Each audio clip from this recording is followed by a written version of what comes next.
मुजाहिदीन जब नीचे पहुंचे तो रूसियों को मुकाबले के लिए तैयार पाया। अली की मंसूबाबंदी ऐसी थी कि रूसी फौजी मुजाहिदीन की तादाद का अंदाज़ा न लगा सके।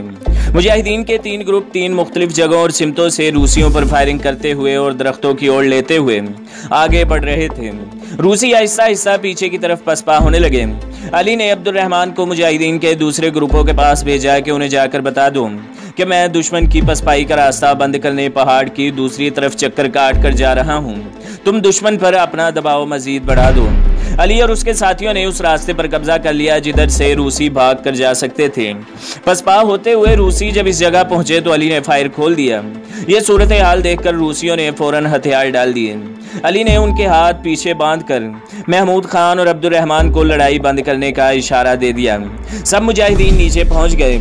इब्तदाई तफ्तीश के बाद मालूम हुआ कि रूसियों का एक दस्ता गिरफ्तार मुजाहिदीन को लेकर दूसरे रास्ते से निकल गया है। अली ने महमूद खान से कहा कि मुजाहिदीन को ले जाओ और रूसियों के इस दस्ते को गिरफ्तार करने और गिरफ्तार मुजाहिदीन को छुड़वाने की कोशिश करो। गिरफ्तार रूसियों की तादाद 18 थी। अली ने उन्हें गार के अंदर बंद कर दिया और एक मुसल्ले मुजाहिद को इन पर पहरे पर बिठा दिया। अली मुजाहिदीन को लेकर दूसरे गार में दाखिल हुआ। जब अच्छी तरह यकीन हो गया कि गार के अंदर बारूदी सुरंगें नहीं हैं तो गार के अंदर बैठकर मुजाहिदीन से सलाह मशवरा करने लगा। अभी अली और मुजाहिदीन आपस में सलाह मशवरा ही कर रहे थे कि महमूद खान गिरफ्तार मुजाहिदीन को छुड़वा कर ले आया। उसने बताया कि रूसी भाग गए और हम उन्हें गिरफ्तार नहीं कर सके। कमांडर शेर दिल खान जख्मी था। इसके अलावा 5 मुजाहिद और जख्मी थे और लड़ाई करते हुए 15 मुजाहिद शहीद हो गए थे। जख्मी मुजाहिदीन की फौरन मरहम पट्टी करवा दी गई। शेर दिल खान ने बताया कि दुश्मन ने हम पर इस कदर अचानक हमला किया कि हम इसका कुछ भी ना बिगाड़ सके। महमूद खान को पीछे हट जाने की इजाज़त देने के बाद खुद हम भी यहाँ से बाहर निकलने का सोच रहे थे कि हम 3 तरफ से घेरे में आ गए। 2 तरफ से कमांडोज पहाड़ों पर उतर कर हमें घेरे में ले रहे थे और तीसरी तरफ से टैंक और बख्तरबंद गाड़ियाँ मुजाहिदीन ने बड़ी बहादुरी से मुकाबला किया, मगर हमारे पास असला बहुत थोड़ा था जो जल्दी ही ख़त्म हो गया और हम गिरफ्तार हो गए। मेरा ख्याल था कि महमूद खान जवाबी हमला जल्द ही कर देगा, मगर 2 दिन तक जब हमला न हुआ तो हम मायूस हो गए। आज सुबह जब गोलियों की आवाज़ सुनी तो दिल को कुछ तसल्ली हुई। जब आप लोगों ने 3 अतराफ से हमला कर दिया तो रूसी हमें यहाँ से निकाल कर ले गए, मगर अल्लाह का शुक्र है वो ज़्यादा दूर नहीं गए थे कि महमूद खान मदद को पहुँच गया। रूसी पहाड़ पर अपने साथियों की मदद को क्यों न पहुँचे? अली ने पूछा तो शेर दिल ने बताया, पहाड़ के ऊपर एक तो ज़्यादातर अफगानी कम्युनिस्ट थे, दूसरे ऊपर जाकर मुकाबला करना खुदकुशी के मुतरादिफ था। उन्होंने वायरलेस पर छावनी में इतला कर दी और छावनी से हेलीकॉप्टर और जहाज़ आ गए।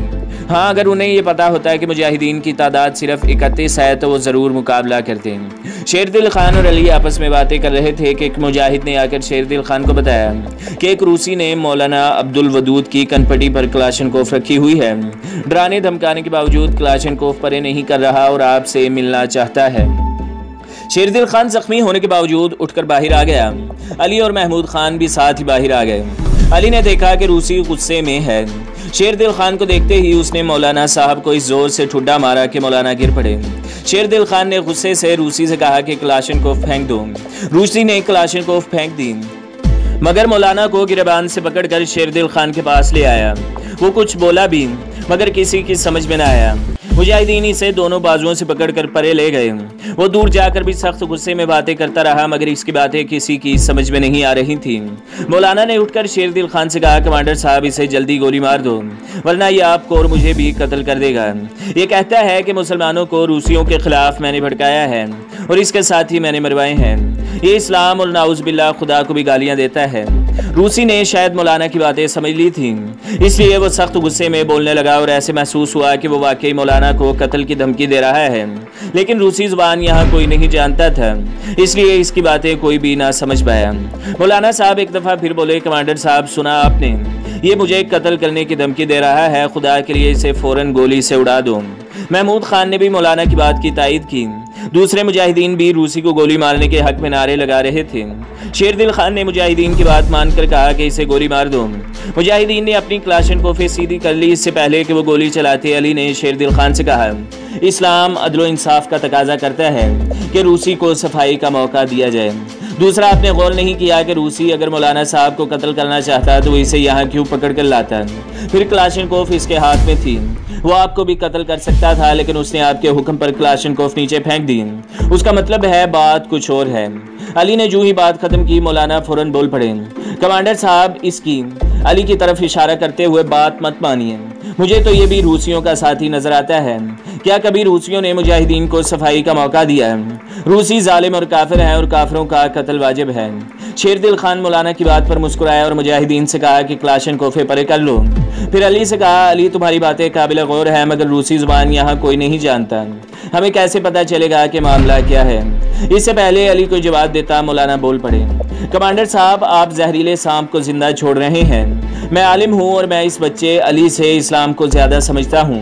हर रूसी फौजी मुसलमानों का दुश्मन है, इसका कत्ल वाजिब है। मौलाना साहब, मैं आलम नहीं हूँ, मगर इतना जरूर जानता हूँ कि कमांडर साहब का हुक्म आ चुका है कि रूसी को सफाई का मौका दे दिया जाए। कमांडर साहब के हुक्म की अताअत भी वाजिब है। अली ने मौलाना को मुखातिब करते हुए कहा और फिर शेरदिल को बताया कि अब्दुल रहमान रूसी है और वो रूसी जुबान भी जानता है। कमांडर शेरदिल खान ने एक मुजाहिद को भेजा कि वह अब्दुल रहमान को बुला लाए। अब्दुल रहमान ने दूर से ही रूसी को देखा और इसे पहचान लिया। वो उसका स्कूल फेलो मोहम्मद इस्लाम था। मोहम्मद इस्लाम ने भी अब्दुल रहमान को पहचान लिया। वो दौड़कर अब्दुल रहमान से बगलगीर हो गया। अब्दुल रहमान और मोहम्मद इस्लाम को बगलगीर होते देखकर मौलाना साहब चुप न रह सके और बोल पड़े, कमांडर साहब, देख लिया, दोनों रूसी एक दूसरे से बगलगीर होकर मिल रहे हैं और ये मेरी बात का सबूत है कि काफिर कभी मुसलमान के दोस्त नहीं हो सकते। अल्लाह का हुक्म है काफिरों को दोस्त मत बनाओ और अल्लाह ताला तो यहाँ तक फरमाते हैं, ऐ ईमान वालों, दोस्त न बनाओ अपने बापों और अपने भाइयों को अगर वो लोग कुफर को ईमान के मुकाबले में ज्यादा अजीज रखने वाले हों, और तुम में जो कोई उन्हें दोस्त रखेगा सो वही जालिम होगा। इसलिए कमांडर साहब, अगर अब्दुल रहमान मुसलमान भी है तो इससे कोई फर्क नहीं पड़ता, वो रूसियों का दोस्त है। रूसी फौज का सिपाही रह चुका है और रूसी फौज के सिपाही हमारे दोस्त नहीं हो सकते। अगर हमने इन्हें अपना दोस्त बनाया तो अल्लाह के हुक्म के मुताबिक हम जालिमों में शामिल हो जाएंगे। मौलाना की बात सुनकर अली को सख्त गुस्सा आ गया। मौलाना को इंतबाह करते हुए अली ने कहा, मौलाना, अगर आपने मजीद एक लफ्ज भी अब्दुल रहमान के खिलाफ अपनी जुबान से निकाला तो मैं तुम्हें जिंदा नहीं छोड़ूंगा। अली की यह बात सुनते ही अली के साथियों ने अपनी क्लाशनकोफे सीधी कर ली। देख लिया कमांडर साहब, अली की तरफ इशारा करके, मैंने पहले ही कहा था कि ये रूसियों का एजेंट है। मौलाना ने जो ही अली के खिलाफ ये बात की, शेरदिल खान को भी गुस्सा आ गया। इसने मौलाना से कहा, मौलाना, तुम्हारे लिए बेहतर यही है कि खामोश रहो और मुजाहिदीन के खिलाफ अपनी जुबान बंद रखो और हमें मसले की तह तक जाने दो। मौलाना गुस्से में ये कहकर चल पड़े कि जब आप लोगों ने मेरी बात नहीं मानी तो फिर मैं यहाँ मजीद एक मिनट भी नहीं रह सकता। मोहम्मद इस्लाम ने अब्दुल रहमान से कुछ कहा तो अब्दुल रहमान ने शेरदिल खान से कहा कि मोहम्मद इस्लाम कहता है कि मौलाना को गिरफ्तार कर लिया जाए क्योंकि ये रूसियों का जासूस है। शेरदिल खान ने मौलाना को रुकने के लिए आवाज़ दी तो मौलाना रुकने की बजाय दौड़ पड़े। अली ने वार्निंग दी, मौलाना साहब रुक जाओ, मगर मौलाना फिर भी ना रुके तो अली ने गोली चला दी। गोली मौलाना की पिंडली में लगी और मौलाना गिर पड़े। मुजाहिदीन ने मौलाना को पकड़ लिया। बाद में मोहम्मद इस्लाम ने अब्दुल रहमान को मौलाना अब्दुल वदूद के बारे में सब कुछ बता दिया, जिसका फारसी में तर्जमा करके अब्दुल रहमान ने मुजाहिदीन को बताया कि रूसी फौजी का नाम मोहम्मद इस्लाम है, यह केमिकल इंजीनियर है और मुजाहिदीन का मुकम्मल हामी है। उसने बताया है कि मौलाना अब्दुल वदूद रूसी फौज का बाकायदा तनख्वाहदार मुलाजिम है और मुजाहिदीन की जासूसी करता है। मौलाना अब्दुल वदूद ही ने मुजाहिद समीउल्लाह, असदुल्लाह और कमांडर अब्दुल हकीम को अगवा करके रूसियों के हवाले किया था और रूसियों ने उन्हें बेदर्दी से शहीद कर दिया। इस मरकज के तमाम नक्शे और दीगर मालूमात भी इसने रूसियों को फराहम की थी। आज जब रूसी फौजी भागे तो मैं जानबूझकर रूसी फौजियों से अलहदा हो गया ताकि मुजाहिदीन से जाकर मिल सकूं। मैं इधर आ रहा था कि रास्ते में मुझे ये मिल गया और मैं इसे पकड़ कर यहाँ ले आया। ये बीसीओ मुजाहिदीन का कातिल है। शेरदिल खान, अली और दूसरे सब मुजाहिदीन को मौलाना की इस ईमान फरोशी का सुनकर बहुत दुख हुआ। शेरदिल खान का गुस्से से बुरा हाल था। इसका दिल कह रहा था कि मौलाना की कम से कम सजा भी ये है कि उसे खूनखार कुत्तों के आगे जिंदा फेंक दिया जाए। दूसरे मुजाहिदीन भी इसे लान तान कर रहे थे। शेरदिल खान ने अली और महमूद खान से मशवरा करने के बाद इसे फौरन गोली मारने का हुक्म देते हुए कहा, ऐ शैतान और दौलत के पुजारी, मुसलमानों के माथे पर तुम कलंक का टीका हो। एक मौलवी हो, तुमने जो मुसलमानों के साथ जुल्म किया है यह हम सब के लिए बाइसे शर्म है। तुम्हें अगर जिंदा जलाने की सजा भी दी जाए तो वो भी कम है, मगर इस्लाम हमें अजियत से मारने की इजाज़त नहीं देता। इसलिए ऐ ईमान फरोश, तुम्हें सिर्फ सजाए मौत दी जा रही है और ये भी सुन लो कि तुम्हारी लाश शहर के चौराहे में बिजली के खंबे से लटका दी जाएगी ताकि खल्के खुदा जान ले तुम मुसलमानों के भेस में एक जलील शैतान थे। मौलाना अब्दुल वदूद कमांडर शेर खान के पांव पकड़कर गिड़गिड़ा कर माफिया मांगने लगा। अपने नन्हे मुन्ने बच्चों के वास्ते देने लगा। शेरदिल खान ने ठुड्डे मारते हुए कहा, मैं किसी गद्दारे वतन को माफ करके अपना नाम गद्दारों की फहरिस्त में दर्ज नहीं कराना चाहता। तुम एक सफाक कातिल हो जिसने असदुल्लाह, अब्दुल हकीम और समीउल्लाह जैसे अजीम मुजाहिदों को कत्ल करवाया। अगर तुम 1000 बार जिंदा करके बार बार कत्ल किए जाओ तो तुम्हारे लिए यह भी सजा कम है। असल सजा तो तुम दोज़ख में भुगतोगे। मौलाना अब्दुल वदूद को गोलियां मारकर जहन्नम रसीद कर दिया गया। 4 मुजाहिदीन की जिम्मेदारी लगाई गई कि इसे ले जाकर रात को शहर के चौराहे में लटका आना ताकि इसे देखकर गद्दार इबरत पकड़े। असर की नमाज के लिए जब अली और इसके साथी सोकर उठे तो उन्होंने मरकज में सैकड़ों मुजाहिदीन देखे। कमांडर शेरदिल खान ने अली को बताया कि हेडक्वार्टर से मुजाहिदीन थोड़ी देर पहले यहाँ पहुंचे हैं। इन मुजाहिदीन में हमारी अपनी जमात के अलावा मुजाहिदीन की दूसरी जमातों के मुजाहिदीन भी शामिल हैं। मरकज को छुड़ाने के लिए सब जमातों ने इकट्ठे होकर हमला करने का फैसला किया था। नमाज के बाद कमांडर शेरदिल ने अली का तारुफ नए आने वाले मुजाहिदीन से कराते हुए कहा कि ये है वो नौजवान जिसने सिर्फ 31 मुजाहिदीन के साथ न सिर्फ दुश्मन से ये मरकज छुड़ाया बल्कि दुश्मन के 100 से ज़्यादा कमांडोज को भी हलाक किया और 18 को जिंदा गिरफ्तार किया है। अगर मुझे इस मरकज को वापस लेने के लिए कहा जाता तो मैं कम से कम 500 मुजाहिदीन के बगैर हमला न करता। नए आने वाले मुजाहिदीन के कमांडर ने कहा, अगर हम अपनी आंखों से न देख लेते तो कभी यकीन न करते कि यह मरकज सिर्फ 31 मुजाहिदीन ने दोबारा फतह किया है। यकीनन ये अली जैसे मुजाहिदीन ही है जो दुश्मन को हर महाज पर नाको चने चबवा रहे हैं। मैं अली और दूसरे तमाम मुजाहिदीन को इस फतह की मुबारकबाद पेश करता हूँ। अली ने जवाबन कहा, मैं कमांडर शेरदिल खान और नए आने वाले कमांडर साहब का शुक्रिया अदा करता हूँ, लेकिन ये सही नहीं है। ये मरकज सिर्फ मेरी वजह से फतह हुआ। अगर अल्लाह हमारी मदद न करता तो हमारी तमाम मनसूबाबंदी धरी की धरी रह जाती। ये अल्लाह की मदद और मेरे साथी मुजाहिदीन में जान पर खेल जाने का जज्बा था जिसकी बदौलत हम सुरखरू हुए। इसलिए हम सबको सिर्फ और सिर्फ अल्लाह ही का शुक्र अदा करना चाहिए। दूसरे दिन तमाम शुहदा को दफनाया गया और कैदियों को पीछे हेडक्वार्टर भेज दिया गया। जो मुजाहिदीन शदीद जख्मी हो गए थे उन्हें पेशावर रवाना कर दिया गया। अली और इसके साथी 2 दिन तक इस मरकज पर रहे। तीसरे दिन सुबह को अली ने कमांडर शेरदिल जान से जाने की इजाज़त मांगी। अभी वो यहाँ से जाने की बात ही कर रहे थे कि एक मुजाहिद ने आकर बताया कि रूसी जहाज़ों के जरिए रात को हमारे मरकज के इर्द गिर्द और रास्तों पर अनगिनत पत्थर के टुकड़ों की शक्ल की बारूदी सुरंगें फेंक दी गई हैं और सुबह से 3 मुजाहिद इन बारूदी सुरंगों से जख्मी भी हो गए हैं। क्या मुजाहिदीन ने जहाज़ों को देखा नहीं था? अली ने पूछा तो आने वाले मुजाहिद ने बताया, पहरेदारों ने देखा तो ज़रूर था, मगर आप जानते हैं कि रात को तैयारा शिकन तोपों से फायर कम ही किया जाता है क्योंकि रोशनी निकलने की वजह से तोपों की निशानदेही हो जाती है।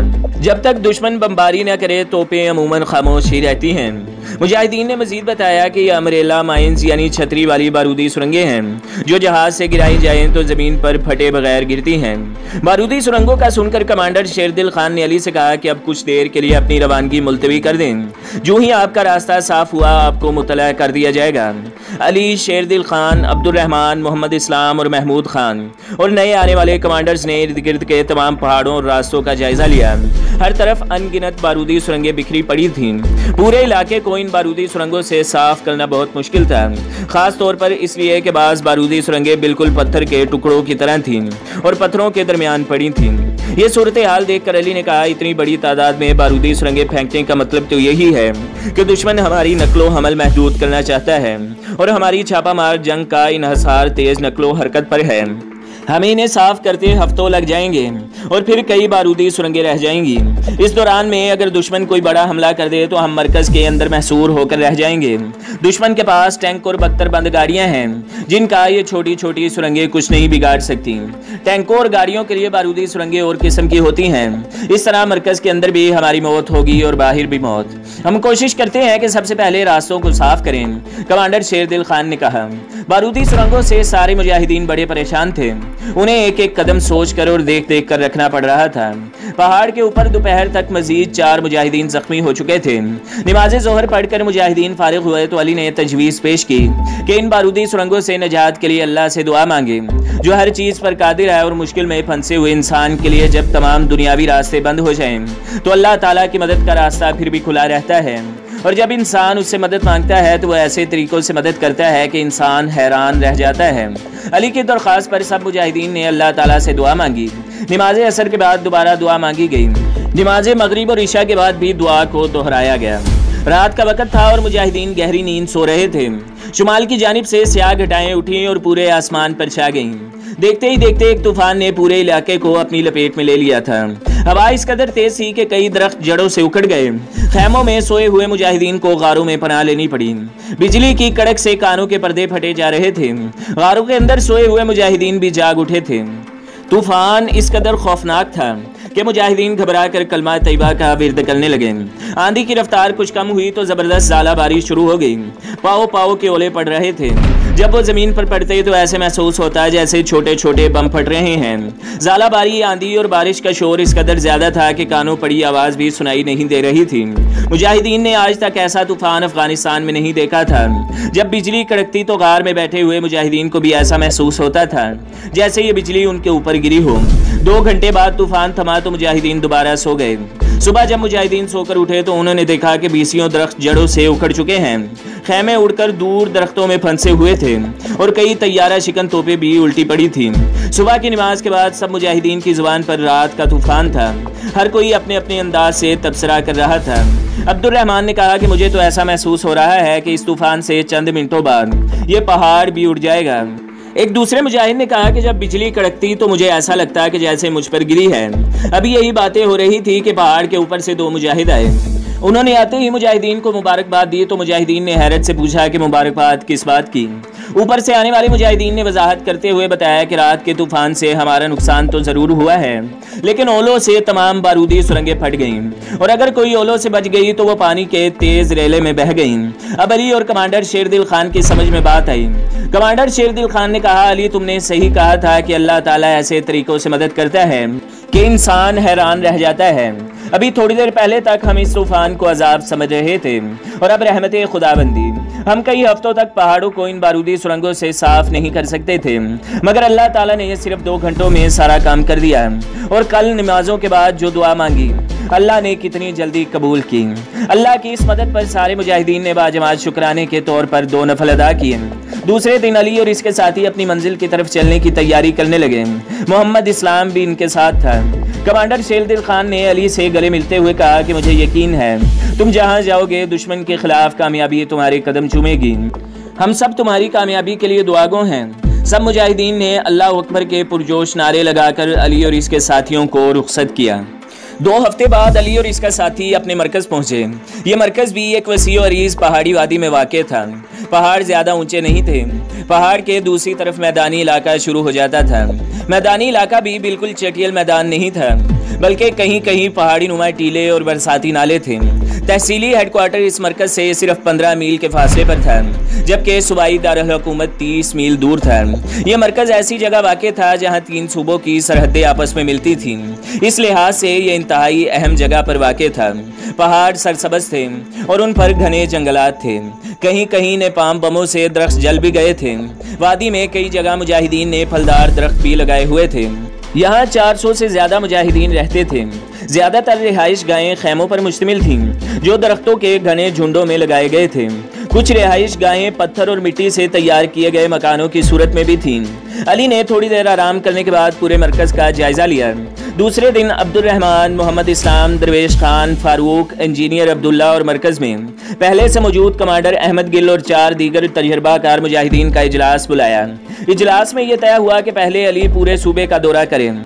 इस दौरान में मुजाहिदीन अपनी मामूल की सरगर्मियां जारी रखेंगे। दौरा करने के बाद दोबारा इजलास होगा और नई हिकमत अमली तैयार की जाएगी।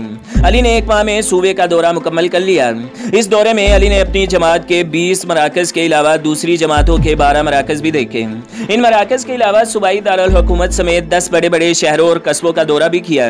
इन मराकज़ के कमांडरों और शहरों में मुजाहिदीन के हामी अफराद से मुख्तलिफ अमूर पर तबादला ख्याल भी किया। दौरे के दौरान में इंजीनियर अब्दुल रहमान, अब्दुल्ला और अहमद गिल इनके हमरा थे। इस दौरे से जहां अली को पूरे सूबे की मालूमात हासिल हुई, वहां मुख्तलिफ मराकज़ के मुजाहिदीन और कमांडरों से तारुफ भी हो गया। दौरा मुकम्मल करने के 1 हफ्ते बाद अली ने तमाम अहम कमांडरों की मीटिंग बुलाई। कमांडरों की मीटिंग में अब्दुल रहमान भी शरीक था।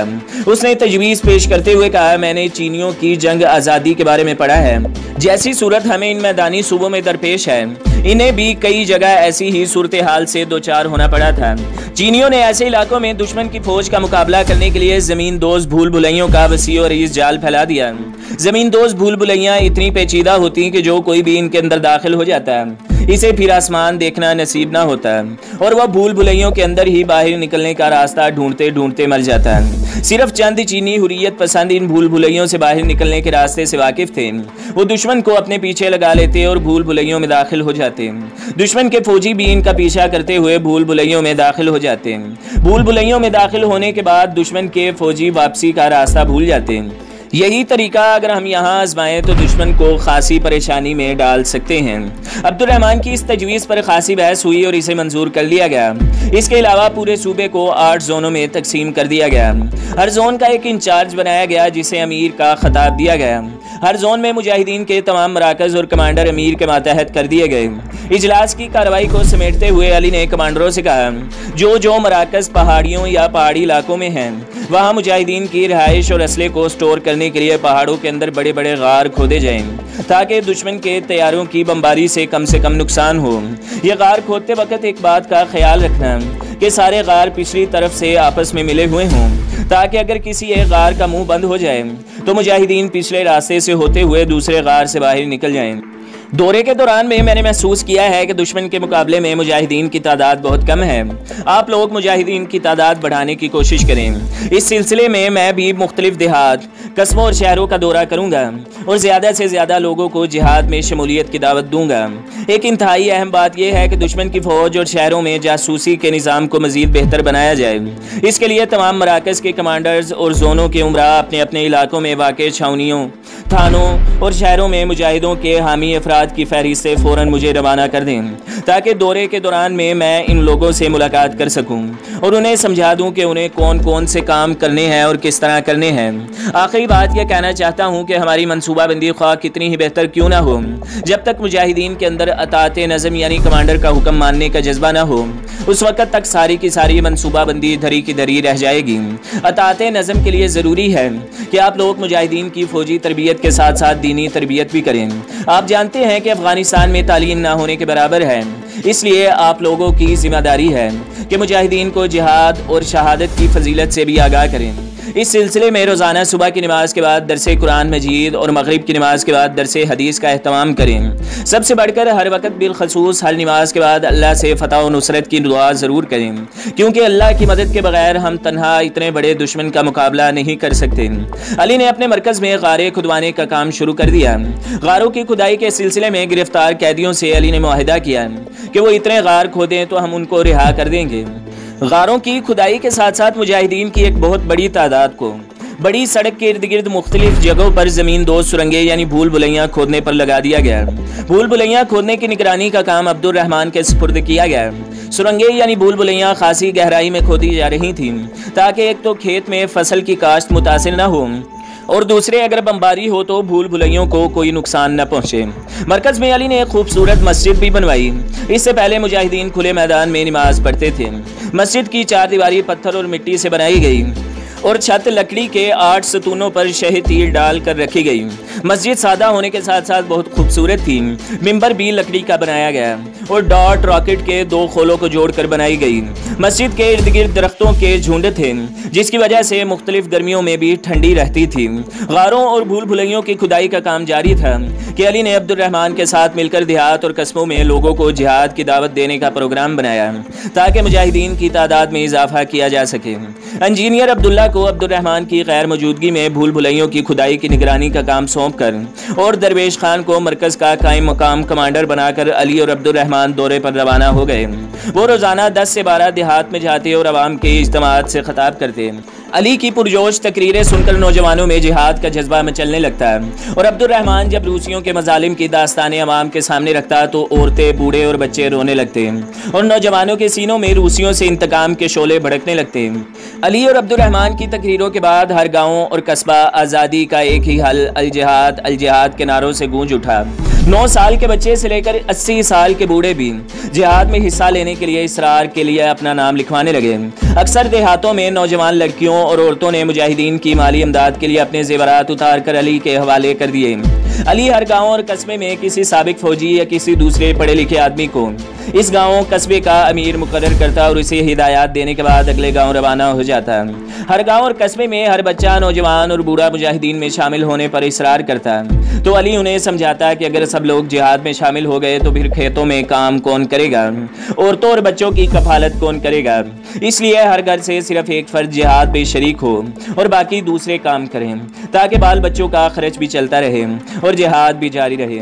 औरतें जिहाद में शिरकत का कहती तो अली उन्हें कहता, मेरी माँ और बहनों, जब तक तुम्हारे बेटे और भाई जिंदा हैं तुम्हें बंदूक उठाने की जरूरत नहीं है। तुम 5 वक्त नमाज के बाद इनकी कामयाबी के लिए दुआ किया करो, यही तुम्हारा जिहाद है।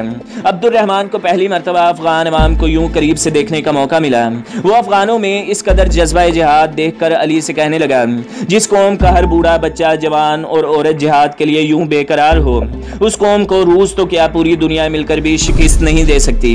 एक हफ्ते में पूरे इलाके में अली और अब्दुल रहमान की तकरीरों ने आग लगा दी। हुकूमत को अपने मुखबरों से जब अली और अब्दुल रहमान की सरगर्मियों की इतलात मिली तो वो बहुत परेशान हो गई।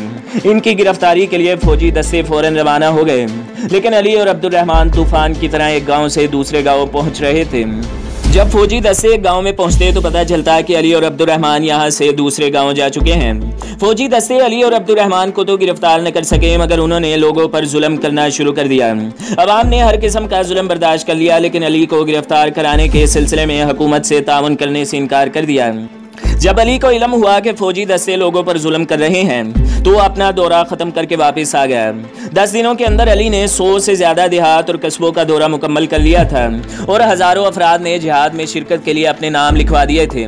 जिन लोगों ने जिहाद में शिरकत के लिए नाम लिखवाए थे अली ने उनके मुख्तलिफ ग्रुप बना दिए थे और उन्हें मुख्तलिफ मराकज़ में पहुँचने के लिए पैगामात भेज दिए थे। मरकज़ में गारें और भूल भुलैयाँ खोदने का काम जारी था। इस दौरान में दुश्मन के तैयारों ने कई दफ़ा इन जगहों पर बमबारी भी की, मगर इस बमबारी से मुजाहिदीन के काम की रफ्तार में कोई कमी न आई। मुजाहिदीन अक्सर रात को भी भूल भुलैयाँ खोदने का काम जारी रखते, लेकिन इस दौरान में मुजाहिदीन ने खुद दुश्मन पर कोई बड़ा हमला न किया ताकि दुश्मन कबल अज़ वक़्त मुजाहिदीन के मंसूबे से आगाह न हो सके। एक दिन अली को इतला मिली कि टैंकों और बख्तरबंद गाड़ियों का बहुत बड़ा कानवाई इस मरकज़ पर हमला करने के लिए आ रहा है। अली ने फ़ौरन चीदा मुजाहिदीन का इजलास बुलवाया और कहा कि भूल भुलैयों की खुदाई का काम अभी मुकम्मल नहीं हुआ, इसलिए हमें इस कानवाई को हर हालत में मरकज़ से कम अज़ कम 10 मील दूर रोकना होगा। तमाम मुजाहिदीन ने अली के मंसूबे से इत्तफाक किया। अली ने 100 मुजाहिदीन को अपने साथ लिया और कानवाई को रोकने के लिए फौरन रवाना हो गया। कानवाई पक्की सड़क के रास्ते में आ रहा था। अली ने मुनासिब जगह देखकर मुजाहिदीन को रोक लिया और 2 मुजाहिदीन को घोड़े देकर भेजा कि पता करके आओ कि कानवाई यहाँ से कितनी दूर है। वापस आकर मुजाहिदीन ने बताया कि कानवाई तकरीबन 2 मील दूर है और ऐसा महसूस होता है कि वो रात को वहीं क़याम करेगा और सुबह को हमारे मरकज़ पर हमला करने के लिए रवाना होगा। अली ने तमाम हालात का जायज़ा लेने के बाद कहा, सड़क पक्की है, अगर बारूदी सुरंगें बिछाई गई तो फ़ौरन पता चल जाएगा, इसलिए मेरे ख्याल में सड़क को नीचे से खोद कर और मिट्टी निकाल कर 2-3 जगह बड़े बड़े गड्ढे बना दें, ऊपर सड़क बिल्कुल सही नजर आएगी और जब टैंक इसके ऊपर से गुजरेंगे तो बजरी और तार कोल की तय बोझ बर्दाश्त न कर पाएगी और अगला टैंक इसमें फंस जाएगा। इसके बाद वो दूसरे टैंक सड़क की साइड से गुजारने की कोशिश करेंगे। दोनों साइड्स पर हम बारूदी सुरंगें दबा देंगे। इस तरह कानवाई यहाँ मुकम्मल तौर पर रुक जाएगा। अली की यह तजवीज़ सबको पसंद आई। कुछ मुजाहिदीन पक्की सड़क के नीचे से मिट्टी खोद कर बाहर निकालने लगे और कुछ सड़क से दूर टीलों में मोर्चे खोदने लगे। इन टीलों से पीछे कोई 2 फरलांग दूर एक पहाड़ी थी।